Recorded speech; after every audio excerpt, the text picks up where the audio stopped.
જે મામલામાં ગીર સોમનાથ પોલીસની આબરૂના ધજાગરા ઉડ્યા એ મામલે હવે ગીર સોમનાથ પોલીસે કાર્યવાહી શરૂ કરી છે અને કુલ 33 જેટલા આરોપીઓની ધરપકડ કરી છે.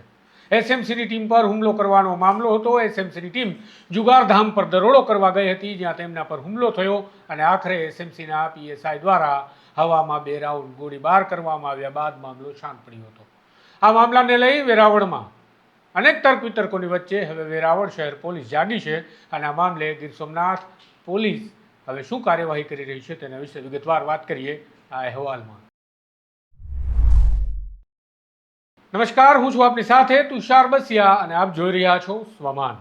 ગીર સોમનાથ જિલ્લાની એક ઘટના સામે આવી જેણે આખા ગુજરાતને ચોંકાવી દીધું, કારણ કે ગીર સોમનાથ જિલ્લાના વેરાવળ શહેરમાં એક મોટું જુગારધામ ધમી રહ્યું હતું અને એ જુગારધામ કે જ્યાં અનેક ખેલીઓ જુગારના દાવ લગાવી રહ્યા હતા, એના પર એસએમસીની ટીમ ત્રાટકી હતી, દરોડો કર્યો હતો અને આ દરોડાની કાર્યવાહીને અવરોધ કરવા અને અટકાવવા માટે કેટલાક આરોપીઓ દ્વારા એસએમસીની ટીમ પર જ હુમલો કરી દેવામાં આવ્યો. વેરાવળ શહેરના પોલીસ સ્ટેશનથી નજીક ચાલતા આ જુગારધામ પર સૌ કોઈ વિચારી રહ્યું હતું, સવાલ પેદા કરી રહ્યું હતું કે આવું તો જુગારધામ કેમ ચાલતું હશે, પરંતુ જ્યારે એસએમસીએ કાર્યવાહી કરી અને તેમના પર હુમલો થયો ત્યારે જ એ લોકોનો શક જે છે તેમાં વધારે દ્રઢતા ઉમેરાય કે ન કરે નારાયણ, ક્યાંક પોલીસ સાથેની મિલીભગતના કારણે આ ધંધો નહીં ચાલતો હોય ને.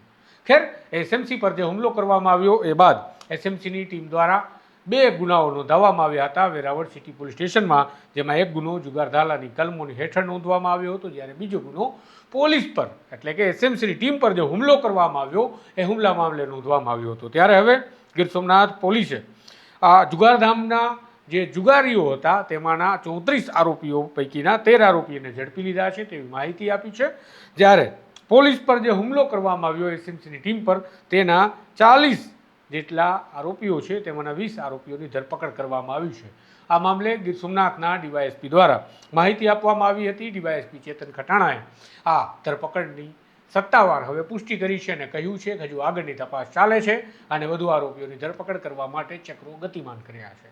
હવે જ્યારે આરોપીઓ બેફામ બની ગયા છે, પોલીસ પર હુમલો કરવા લાગ્યા છે ગીર સોમનાથમાં, અને એ પણ જુગારના અડ્ડા પર દરોડો કરવા માટે ગયેલા એસએમસીના અધિકારીઓ પર, ત્યારે પોલીસ કાર્યવાહીનો દેખાડો તો કરી રહી છે, પરંતુ એ પોલીસ અધિકારી કર્મચારીઓ પર ક્યારે કાર્યવાહી થશે કે જેમના રહેમ નજર હેઠળ અથવા તો જેમના વિસ્તારની અંદર આવા ધંધાઓ ચાલતા હતા અને આવા અસામાજિક તત્વો બેફામ બન્યા હતા.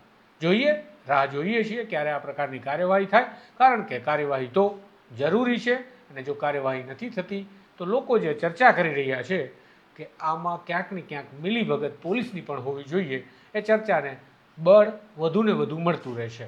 આ પ્રકારના વિગતવાર અહેવાલો માટે જોડાયેલા રહેજો તમારા સ્વમાન સાથે. નમસ્કાર.